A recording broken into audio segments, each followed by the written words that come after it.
If you have credit card debt, you are probably well aware of the financial harm that these pesky interest rates can do to your wallet. Well, did you know that there's a simple trick you can use to reduce the amount of interest you are required to pay on your balances each month? If you're running balances on your credit cards, paying them twice a month rather than once a month will save you a considerable amount of money in the long run.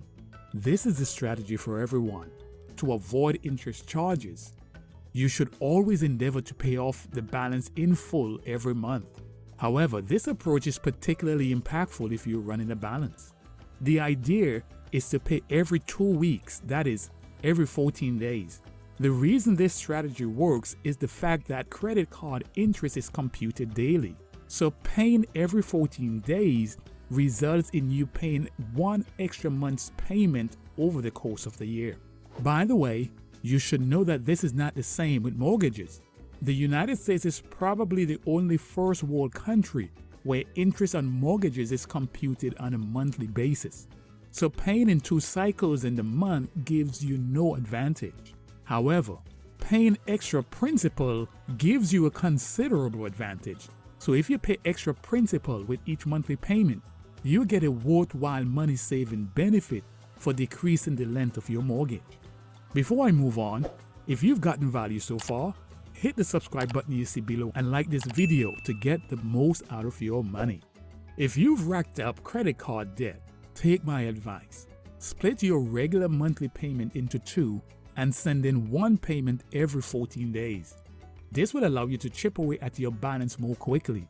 You're still paying the same amount you are going to pay in one lump sum, so your budget is not negatively impacted, but you benefit from not having to pay the daily compounded interest on the portion of the balance that you have paid off. Here is an example for you to see and appreciate just how powerful paying bi-weekly compares to monthly payments. If you're running a balance of $5,000 on a credit card that charges 13% interest and has no annual fees, by paying $100 minimum each month, it will take you 73 months to pay off the credit card, and you will have paid a whopping $2,240 in interest. However, if instead you make bi-weekly payments, you will repay your loan in 65 months, 8 months earlier, and save almost $300 in interest charges over the remaining term of the loan. You get 2 benefits here. You get out of debt sooner, and you pay less to the credit card company. Who wouldn't want that? If you find yourself under a mountain of credit card debt, figuring out where to begin to pay it off could be a challenge. It helps if you have a system in place. So to help you get started, here are 3 approaches to pay off debt, particularly debt with an interest rate greater than 5%. Many people use the avalanche method. With this strategy, you pay off your accounts in order from the highest interest rate debt to the lowest. Essentially, you pay as much as you can on the highest interest debt and pay the minimum on all the others. The snowball method takes a different approach. You pay off debt in order from the smallest balance to the largest.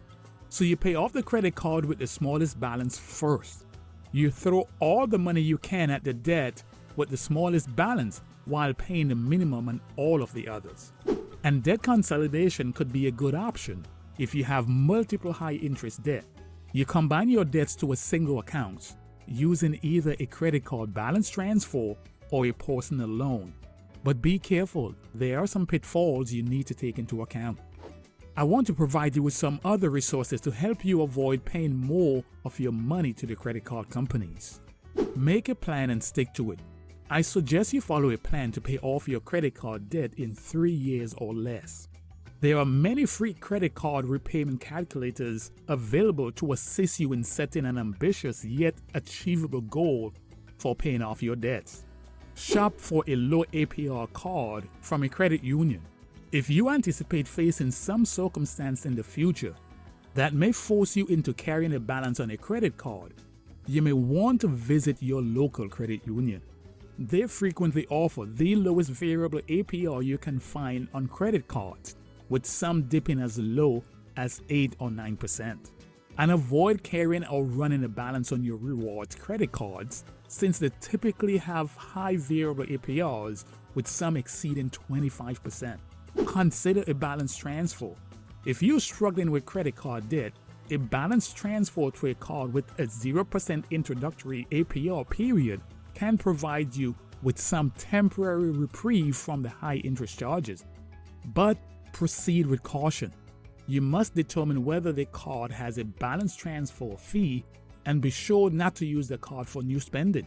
In this regard, some cards offer you a 0% APR on new purchases to try and entice you into making new purchases. Don't fall for it. If you've gotten value, hit the subscribe button you see below and like this video to get the most out of your money. And as always, see you next time.